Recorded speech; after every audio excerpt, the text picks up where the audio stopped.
Design this our main gameplay classes that are single player and multiplayer. So this is the part where our game will be played or where our gameplay scenario takes place. Uh, First of all, I've created two simple text views where I will keep the score count of the player 1 and player 2 for the current session. So this is the multiplayer designing. So this is the score of current session only. So to create this text views you are already familiar with, simply just drag the text view here, adjust its constraints, and then simply drag it when it fits. So just drag it when it when you are satisfied with it, leave it. Then change its properties by going to the code section or the split section. Then as you can see by selecting here is this text view, we can give it different properties like text color, or I can give it a text size, like let's give it 20 dp. So now I've given it a text size, but uh, you can give it a text color. I have already explained this in my previous videos. So for now we are not going to test it deeply. So I'm gonna delete it.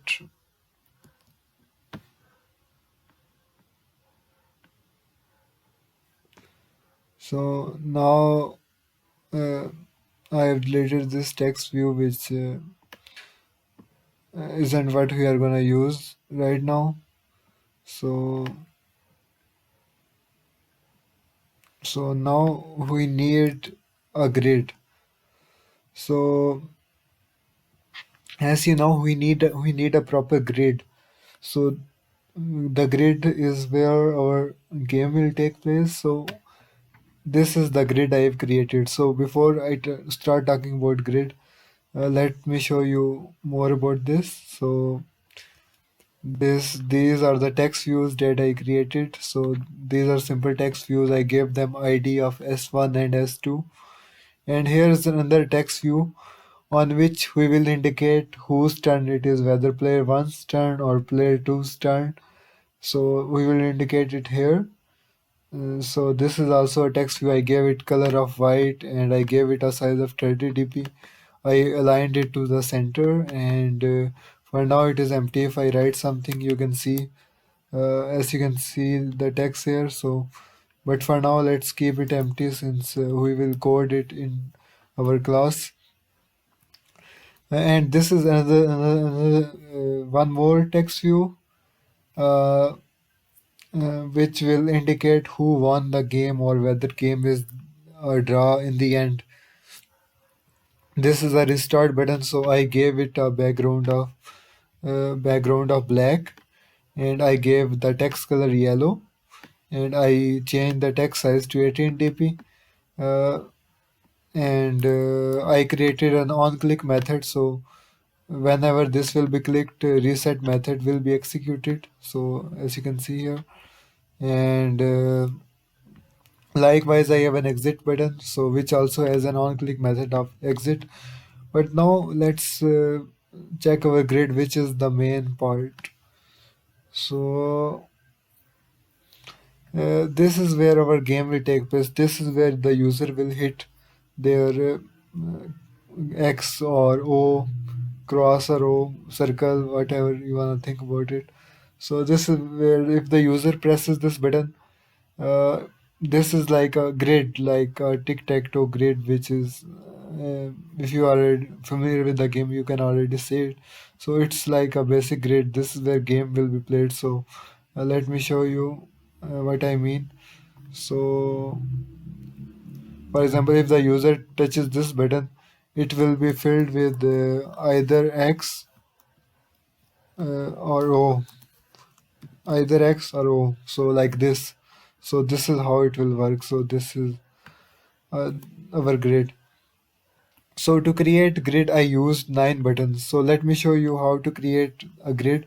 So what you have to do is you have to drag a button here.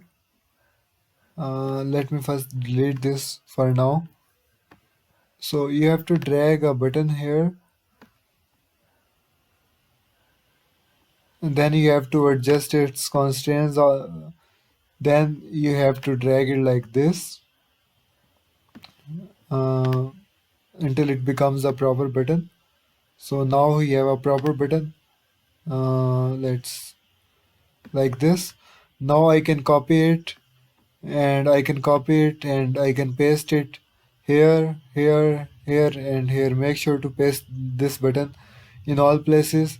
So once you are done, your grid will be complete. So I am gonna undo this since I have already created the grid. If you are having trouble creating it, the source code of this file will be in the description. So now our grid is back. So you can check the source code from the description. Um Also, I want to show you one more thing. Uh, for now, as you can see, I gave it a text size of 90 dp, so text will be huge.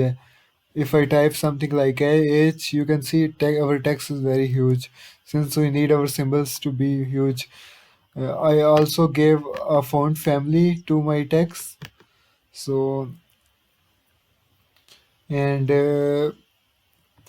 I gave it a text color of blue. It is blue for now, but we will change it in our class. So that's also what you should remember. Also, after setting all these properties, I copied this button from the design section. So make sure to set its properties and then copy so it saves more time. Otherwise, you will have to code every button again. So after creating all its properties like I did, then copy it and paste it, and then move your button to the appropriate location. And I have given IDs to this is the button 1, this is the 2, this is the 3, 4, 5, 6, 7, 8, 9. So you get the idea. These are numbered like 1, 2, 3, 4, 5, 6, 7, 8, 9, like a keypad. So these buttons are numbered like this. Also, I want to show you one last thing. uh, each button has an on-click method. So my first button has the on-click method of grid 1. So it is called grid 1. So whenever my first button is clicked, it will go into the grid 1 function. So, or method. Similarly, my next button has grid 2, and the next one has grid 3, next one has 4, 5, 6, and 7, 8, 9. So these are all the grid buttons. So this is pretty much it. This is the designing part of the multiplayer class. And also I want to show you that for now I'm using general name of player 1 and player 2 like here. But when our game will be running, these names will be replaced by the actual names. So the names we obtain at the data class, uh, player 1 and player 2 will be replaced by those names. And also let me show you the single player activity or design part. So we have two modes, right? We have multiplayer and single player both. So I am showing you this aspect also. So in the single player, everything is exactly the same since I literally copied it. Since the design of the games, both modes is going to be the same, only the working will be different. So it's practically the same thing, same. You can use same IDs. For example, I am using the same IDs since it's a different activity. So every activity has its own IDs. They don't interact or interfere with each other. So this is my single player class. Here I will write the name of player one, and here I will write computer. So computer will be hard coded here. It will be fixed. But that's it for today's video. In the next video, we will actually see the design coding part of it, how we code these things. And thank you for watching.